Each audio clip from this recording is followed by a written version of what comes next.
இருளும் நிழலும் பல கதைகள் கொண்டது. பேய் டைரியில் வரும் அனைத்து கதைகளும் ஆபத்தானவை. இதை தனிப்பட்ட முறையில் யாரும் முயற்சிக்க வேண்டாம். நான் டாக்டர் எம். லிங்கேஸ்வரன். இது பேய் டைரி சீசன் 7.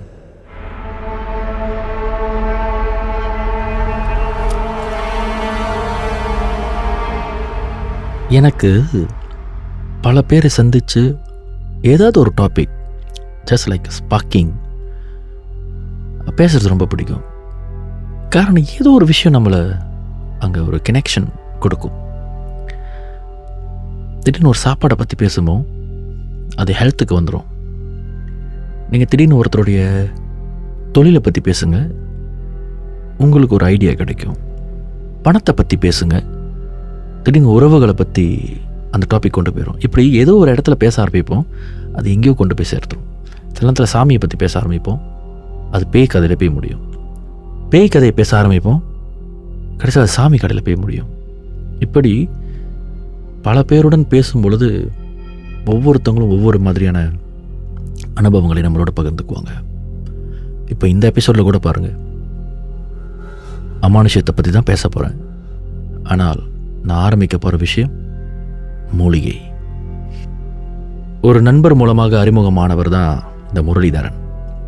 பரவாயில்லைங்க, என் பேரை சொல்லலாம், ஒன்றும் பிரச்சனை கிடையாது, நான் சிரமத்தில் தான் இருக்கேன், என் பேர் முரளிதரன் அப்படின்னு தாராளமாக சொல்லுங்கள் அப்படின்னு தன்னுடைய அனுபவத்தை பகிர்ந்தார். ஒரு முறை இவருடைய மனைவிக்கு பதில் தெரியாத, மருத்துவமே உதவி செய்ய முடியாத ஒரு நோய். பல இடங்களுக்கு அழைச்சிட்டு போய் கிட்டத்தட்ட 1.5 லட்சம் வழிகிட்ட மேலே செலவு பண்ணிட்டேன், எந்த பலனும் இல்லை. அதே நேரத்தில் அவங்களுக்கு ரொம்ப விவசாயிக்கிட்டு இருக்கு அப்படின்னு ரொம்ப மன உளைச்சல் இருந்திருக்கார். எந்த மருந்து கொடுத்தாலும் சரி, கொஞ்ச நாளைக்கு ஒரு மாதிரி இருப்பாங்க, அப்புறம் பார்த்தா திரும்பவும் வயிறு வலிக்குது, அவங்களுடைய பீரியட் ப்ராப்ளம் நிறைய இருக்குது அப்படின்னு சொல்லிக்கிட்டு இருப்பாங்க. இப்படி பல இடங்களுக்கு போய் ஒரு நிலையான சொல்யூஷன் அவங்களுக்காக தேட போய் கடைசியில் ஏன் மலேசியாக்குள்ளேயே சுற்றணும் அப்படின்னு யாரோ ஒருத்தவங்க மூலமாக கேரளாவில் இதற்கு வைத்தியம் இருக்க வாய்ப்பு இருக்குது அப்படின்னு சொல்ல போக அதை நம்பி இவங்க கேரளாவுக்கு கிளம்பி போயிருக்காங்க. அந்த இடத்துல ஒரு மடம், கேரளாவில் ஒரு இடத்துல ஒரு சித்த வைத்திய மடத்தில் இவங்க போய் ட்ரீட்மெண்ட் எடுத்திருக்காங்க. அந்த ட்ரீட்மெண்ட்னால இவங்களுக்கு ஒரு 1 வருஷம் 1.5 வருஷத்தில் இவங்களுக்கு சரியாயிருக்கு. சரியாயிட்ட பிறகு இவங்க எப்படி இருந்தாங்களோ அதே உடல் பலம், அதே மாதிரி அவங்களோட லைஃப் ஸ்டைல் ரொம்ப மாறிடுச்சு. அப்போ இது என்ன நோய், ஏன் இதுக்கு இன்னும் மருந்து இல்லை, இது என்ன தான் பிரச்சனை, இது யாருக்கெல்லாம் வரும்னு சொல்லிட்டு இவங்க அந்த சித்த வைத்திய மடத்தில் இருந்தார்ல, அவர்கிட்ட பேசும்பொழுது அப்போதான் தெரிய வந்திருக்கு, இது ஒரு பிளேக். இது பொதுவாகவே பெண்களுக்கு தான் அதிகமாக வரும். அதுலேயும் குறிப்பாக இந்த ஃபாஸ்ட் ஃபுட், இந்த ஜங்க் ஃபுட்லாம் இருக்குல்ல, அதெல்லாம் அதிகமாக சாப்பிட்ற பெண்களுக்கு இந்த பிரச்சனைகள் அதிகமாக வருது. அது மட்டும் இல்லாமல் இந்த காய்கறிகளை சாப்பிடாமல் ஒதுக்கிறது, பல வகைகளை சாப்பிடாமல் ஒதுக்கிறது, இப்படி இன்றைக்கி இருக்கிற கெமிக்கல் ஃபுட்டில் அதிகமாக கன்சியூம் பண்ணுறதுனாலையும் ஆர்கானிக் ஃபுட்ஸை தவிர்ப்பதனாலையும் இவங்களுக்கு இந்த மாதிரி பிரச்சனைகள், அதுவும் குறிப்பாக பெண்களுக்கு தான் அதிகமாக வரும். இதனால் என்ன ஆகும்னா, அந்த கெமிக்கல்லாம் அந்த உடம்புல, அந்த ப்ரிசர்வேஷன் இதெல்லாமே உடம்புல தங்கி அசிடிக்காக மாறி இந்த மாதிரியான பிரச்சனைகளை கொண்டு வரும். அப்புறம் காலப்போக்கில் இந்த பிரச்சனைகள்லாம் ஒரு சிம்டம்ஸாக தெரிய பெண்களுக்கான இந்த மாதவிடாய் பிரச்சனை, கருதரிப்பு, சில நேரத்தில் கருதரிச்சிட்ட பிறகு மிஸ்கேரேஜ் ஆகிறது, இல்லைனா ப்ரெக்னன்சியில் அந்த ப்ரெக்னெண்ட்டாக இருக்கிற காலகட்டத்தில் அவங்களுக்கு அன்யூஷுவலான பிரச்சனைகள் அடிக்கடி வருவது. இந்த மாதிரியான பிரச்சனைகள் ஏறத்தாழ 50,000 பேரில் ஒரு 10 பேருக்கு வந்துடுமா. இதுக்கு காரணமே அந்த ஃபுட் கெமிக்கல்ஸ், இன்றைக்கி நம்ம சாப்பிட்ற சாப்பாடில் இருக்கிற கெமிக்கல்ஸ். இதெல்லாம் இந்த கேரளா பகுதிகளில், வனப்பகுதியில் இருக்கிற தமிழ்நாட்டில் கூட கிடைக்காது. காரணம், தமிழ்நாட்டில் இன்றைக்கி எல்லா காடுகளையும் அழித்து ஃப்ளாட் கட்ட ஆரம்பிச்சிட்டாங்க. அதில் எத்தனை மூலிகைகள் அழிஞ்சு போணுச்சுன்னு நமக்கு தெரியாது. ஆனால் கேரளா பகுதியில் பார்த்திங்கன்னா, நான் போயிருக்கேன் கேரளாவுக்கு, குறிப்பிட்ட நிலத்தில் மட்டும்தான் வீடு கட்டுவாங்க. அதை தவிர மற்றதெல்லாம் பச்சை பசேன்னு தான் இருக்கும். அப்படி இருக்கிற ஏதோ ஒரு காட்டு பகுதியில் இருக்கிற மூலிகைகள் எல்லாத்தையும் எடுத்துகிட்டு வந்து அந்த சித்த வைத்திய மடத்தில் அந்த வேர்களை பயன்படுத்துகிறாங்க, விளைய வைக்கிறாங்க. இது வந்து மாடர்ன் மெடிசனில் கூட இந்த மருந்துகள் இன்னும் விற்பனைக்கு வரல. இன்னும் அதை பற்றி விசாரிக்கிறாங்க, அதை பற்றி ஆராய்ச்சி செய்கிறாங்களே தவிர இன்னும் இதை வந்து ஒரு மெடிக்கலாக இன்னும் என்டோஸ் பண்ணாமல் இருக்காங்க. அப்போ இந்த மாதிரி பட்சத்தில் இந்த மாதிரி பிரச்சனைகள் இருக்கிறவங்க இவ்வளோ தூர பயணம் செய்து தான் இந்த மருந்துகளை தேடி கண்டுபிடிக்க வேண்டிய சூழ்நிலை இருக்குது. இதை வந்து முரளிதரன் யோசிக்க ஆரம்பிச்சிட்டார். 50,000 பேரில் ஒரு 10 பேருக்கு இந்த பிரச்சனை இருக்குன்னா, அப்போ எத்தனை பேர் பண வசதி இல்லாதவங்க இந்த நோயோடைய இந்த துன்பத்தோடையே வாழ்ந்துக்கிட்டு இருப்பாங்க. இதற்கு ஒரு முடிவு பண்ணலாம் அப்படி சொல்லிட்டு, ஏன் இதை வந்து ஒரு பிஸ்னஸாக செய்யக்கூடாது, ஏன் இதுக்காக முறையாக மினிஸ்ட்ரி ஆஃப் ஹெல்த்தில் வந்து பெர்மிஷன் வாங்கி இதை வந்து உட்கொள்ள முடிகிற மருந்துகள், அதுவும் இது வந்து நாட்டு வைத்திய மருந்துகள் அப்படின்னு முறையாக அதுக்கான பேப்பர் ஒர்க்ஸ்லாம் செஞ்சு இதை நம்ம நாட்டிலே விளைய வைக்கலாமேன்னு சொல்லி அந்த வேர்களோட சாம்பிள்லாம் எடுத்துக்கிட்டு இங்கே வந்து முயற்சி பண்ணியிருக்காரு.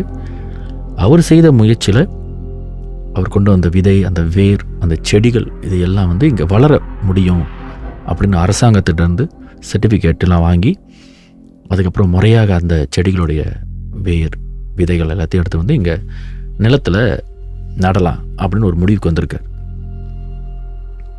ஆனால் எப்போதுமே ஒரு என்ன பிரச்சனை வரும்னா, இப்போ பிளான்டேஷன் ஒரு ஆரம்பிக்கும் பொழுது தனியாக இங்கே ஒரு இடத்துல நம்ம பிளான்டேஷன் ஆரம்பிக்க முடியாது. பிளான்டேஷன் நிலத்தில் தான் அதை ஆரம்பிக்க முடியும். அப்படி அரசாங்கம் கொடுத்த நிலத்தில் இவர் இதை செய்யணும்னு சொல்லி போகும்பொழுது அவரை சுற்றி இருந்த சில பேர் அவருக்கு எதிர்ப்பு. அவர் வந்து வேறு இடத்துலேருந்து இந்த செடியெலாம் கொண்டு வர்றாரு. இது வந்து இந்த மண்ணுடைய தன்மையை பாதிக்கும்.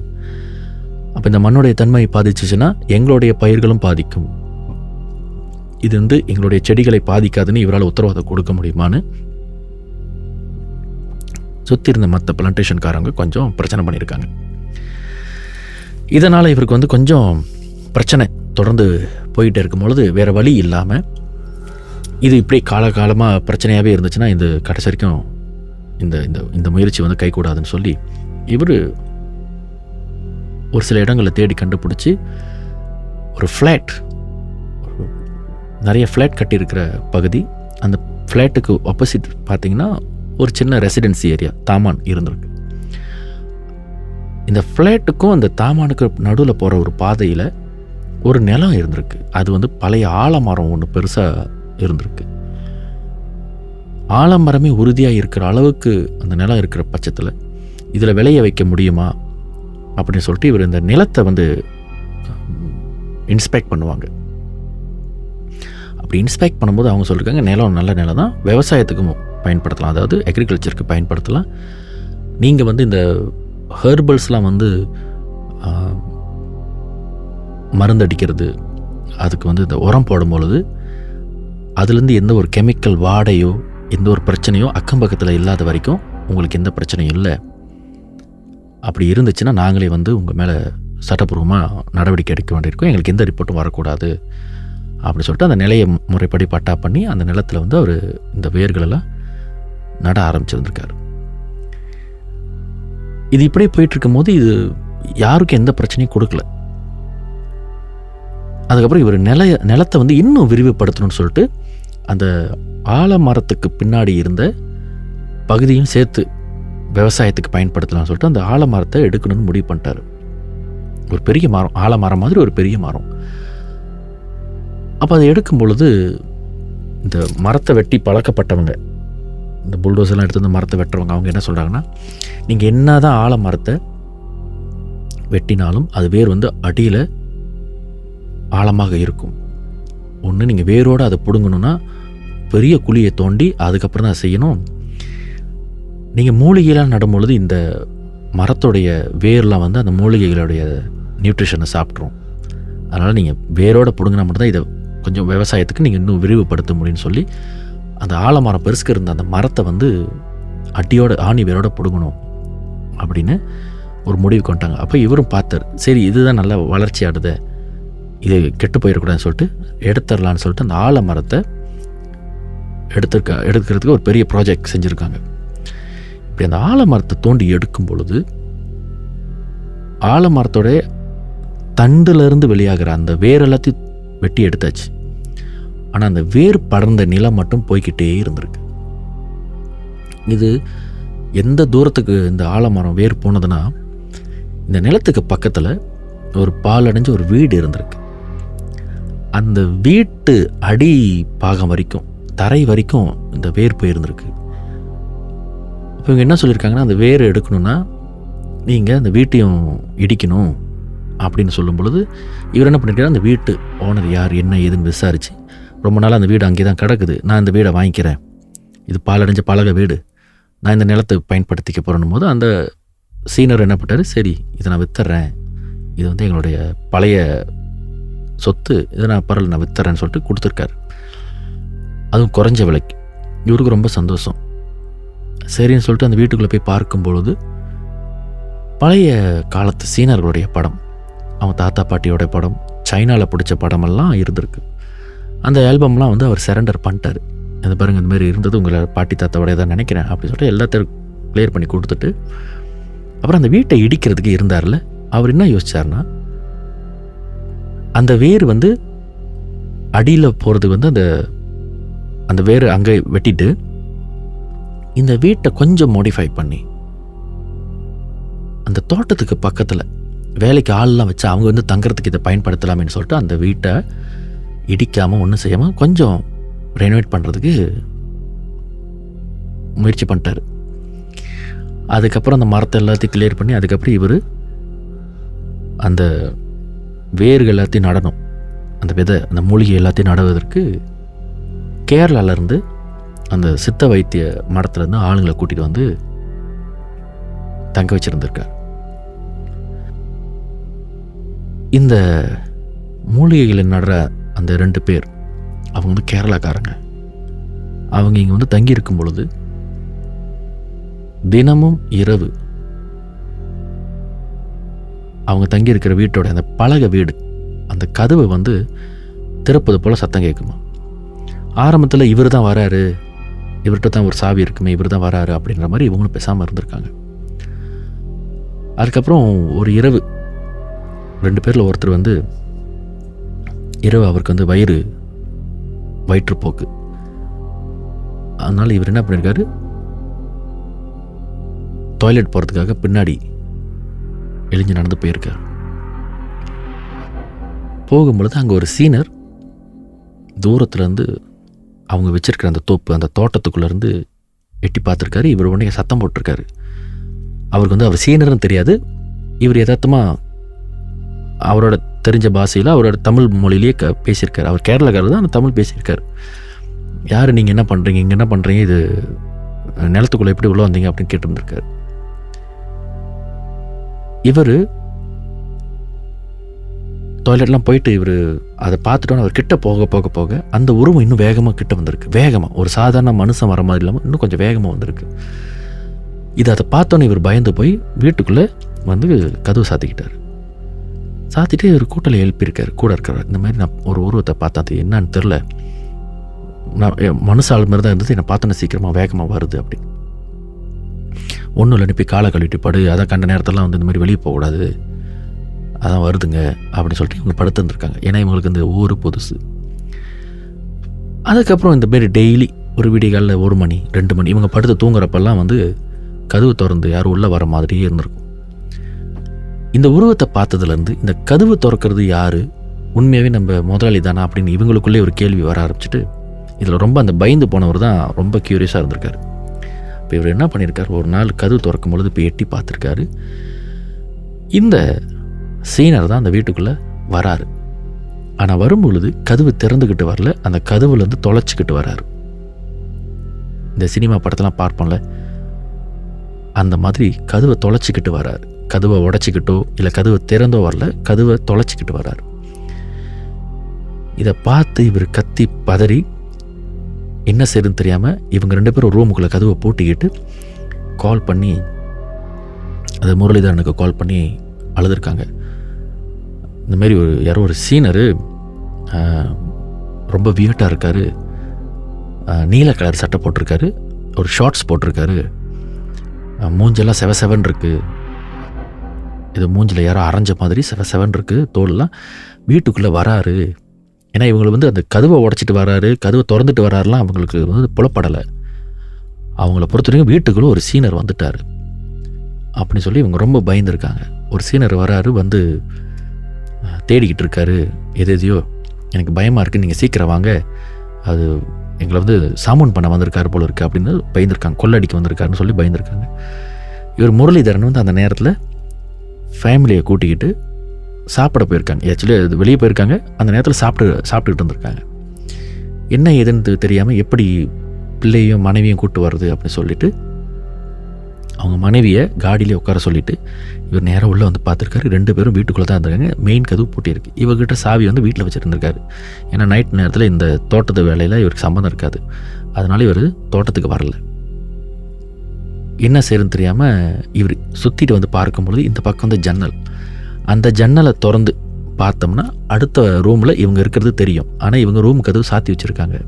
அப்போ இவர் ஜன்னலை தள்ளி பார்க்கும் பொழுது இவங்க உள்ளுக்கு, அண்ணா நாங்கள் உள்ளே தானே இருக்கோம், வாங்கண்ணே எங்களை காப்பாற்றுக்கணுன்னு கத்தியிருக்காங்க. இப்போ இவர் சொல்லியிருக்காரு, நான் வந்துட்டேன், மீன் கதவு திறங்க, நான் வரேன் உள்ளுக்கு அப்படின்னு. இல்லைண்ணா பயமாக இருக்குது அப்படின்னு இருக்காங்க. இல்லை நான் வந்துட்டேன், நீங்கள் கதவு திறங்க, நான் வந்துட்டேன் அப்படின்னோன்னே 2 பேரும் பயந்துக்கிட்டே கதவு திறந்துருக்காங்க. இவங்க 3 பேர் உள்ளே போய் பார்க்கும் பொழுது வீட்டுக்குள்ளே யாரும் அப்படி இல்லை. அப்போ இவர் சொல்லியிருக்காரு, உண்மையாக பார்த்தேன். இல்லைண்ணா பார்த்தேன், கொஞ்ச நாளுக்கு முன்னே தான் இந்த மாதிரி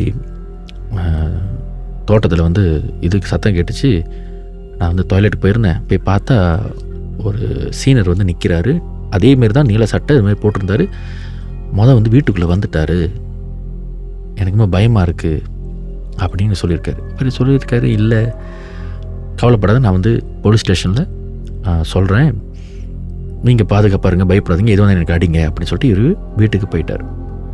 அப்போ இவர் என்ன பண்ணியிருக்காரு, போலீஸ் ஸ்டேஷனில் போய்ட்டு சொல்லியிருக்காரு, இந்த மாதிரி இவர் கொஞ்சம் பாதுகாப்பு தேவைப்படுது, நீங்கள் பெட்ரோலிங் போகிறப்போ கொஞ்சம் அப்படியே அந்த பக்கமாக போய் பாருங்கள், என்னோடய ஸ்டாஃபில் பயப்படுறாங்க, ஒர்க்கர்ஸ்லாம் பயப்படுறாங்க, யாரும் வராங்கன்னு நினைக்கிறேன் அப்படின்னு.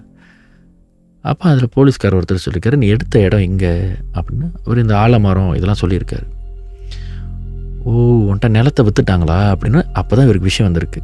அப்போ இவர் சொல்லியிருக்காரு, ஒன்றும் பிரச்சனை இல்லை, வா 2 பேரும் சும்மா தண்ணி குடிச்சிட்டு வரலாம் அப்படின்னு சொல்லிட்டு முரளிதரனை கூட்டிக்கிட்டு செண்டாயானில் ஒரு ஒரு ஒரு மாமா ஷாப்பில் போய் உட்காந்துருக்காங்க, ஒரு மாமா ரெஸ்டாரண்ட்டில் உட்காந்துருக்காங்க. அப்போ தான் அவர் சொல்லியிருக்காரு, அது ரொம்ப நாளாகவே அங்கே அமானுஷம் இருக்குதுன்னு சொல்லி எத்தனையோ தடவை மலாய்க்காரங்களே நிலத்தை வாங்கிறதுக்கு அதை ஓட்டிட்ட பிறகு நிலத்தை வாங்கலான்னு சொல்லி ஓட்ட போய் எங்கேயுமே கை கூடலை. அது ஏதோ ஒரு சம்பவம் நடந்த இடம், ஆனால் என்ன ஏதுன்னு இன்ன வரைக்கும் தெரியல. அந்த ஆலமரமே எத்தனை தடவை வெட்டுறதுக்கு முயற்சி பண்ணியிருக்காங்க, வெட்ட முடியல. நீங்கள் எப்படி வெட்டினீங்கன்னு தெரில, மேபி நீங்கள் எதை ப்ரேஸ் பண்ணிங்களான்னு எனக்கு தெரில.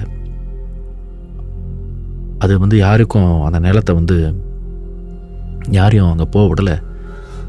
டெவலப்பர்ஸே, அங்கே ஃப்ளாட் வீடு இருக்குது, அங்கே தாமான வீடு இருக்குது, இது எல்லாம் இருந்தும் அந்த நிலத்தை எத்தனையோ டெவலப்பர்ஸ் டெவலப் பண்ணணும்னு நினச்சாங்க, முடியல.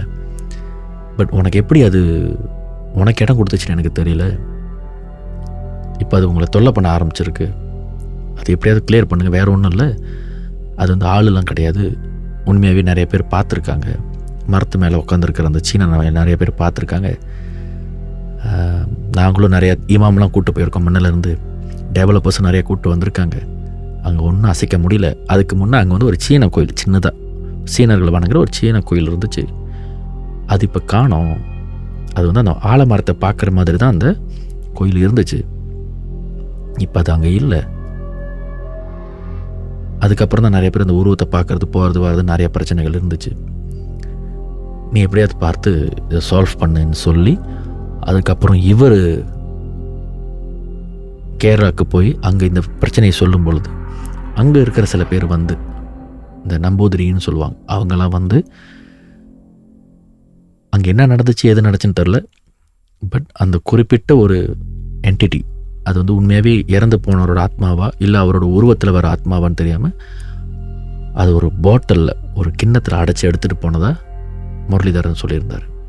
அதுக்கப்புறம் அதை என்ன பண்ணாங்க ஏது பண்ணாங்கன்னு தெரியாது. எப்படி அந்த அமானுஷம் அங்கே வந்ததுன்னு தெரியாது. ஆனால் உருவத்தை பார்த்தது உண்மை. அந்த பார்த்தவர் பயந்து போய் என்னை திரும்ப எங்கள் ஊருக்கு அனுப்பிடுங்க, நான் இங்கே வேலை செய்ய மாட்டேன் அப்படின்னு சொல்லி கொஞ்ச நாளுக்கு அவரை வேறு ஒரு இடத்துல வேலை செய்ய விட்டு, அது வந்து அரசாங்கத்தோட விதிமுறைப்படி அது தப்பு இருந்தாலும் கொஞ்ச நாளைக்கு அங்கே வேலை செய் அப்படி சொல்லி அவர் நார்மல் ஆகிட்ட பிறகு தான் திரும்ப இந்த இடத்துல வந்து வேலை செஞ்சு அப்புறம் ஒரு கொஞ்சம் காலில் உடம்பு முடியாமல் இருந்து அப்புறம் அவர் சொந்த ஊருக்கு கேரளாவுக்கு கிளம்பி போய் அங்கே அவர் தவறிட்டார். இன்னமும் அந்த தோட்டத்துக்கு போகிறாங்க. இன்றைக்கி மலேசியாவில் நிறைய மூலிகை சார்ந்த மருத்துவங்களுக்கு இவரோட தோட்டத்திலேருந்து நிறைய விளைச்சல்கள் போய்கிட்டு இருக்கு. இந்த மூலிகைகளை இவர் ஆப்பிரிக்கா வரைக்கும் எக்ஸ்போர்ட் பண்ணிக்கிட்டு இருக்கார். அந்த அளவுக்கு இவருடைய விளைச்சல் தரமிக்கதாக இருக்குது. ஒரு மூலிகை தோட்டம் வச்சுருந்தா கூட அதுலேயும் ஒரு அமானுஷ தாக்கம் இருக்கும் அப்படின்ற விஷயத்த ரொம்ப யதார்த்தமாக கேலியாக சொல்லி முரளிதரன் இந்த அனுபவத்தை என்னோட பகிர்ந்துக்கிட்டார். இந்த அனுபவத்தை உங்ககிட்ட பகிர்ந்துக்கிட்டு இதில் என்ன மாரல் ஆஃப் ஸ்டோரி இருக்குன்னு எனக்கும் சொல்ல தெரியல. ஆனால் நம்மளை சுற்றி இருக்கிற எல்லாமும் ஏதோ ஒரு மர்மங்களோட தான் இருக்குது. அது நல்லது கெட்டதுன்றது நாம் அடுத்த தரம் பிரிக்கலாம். ஆனால் மர்மம் இருந்து கொண்டே தானே இருக்குது. பேய்களும் உண்டு, பிசாசுகளும் உண்டு, இருளும் நிழலும் பல கதைகள் கொண்டது. நான் டாக்டர் எம்.ஏ. லிங்கேஸ்வரன். இது பேய் டைரி சீசன் 7.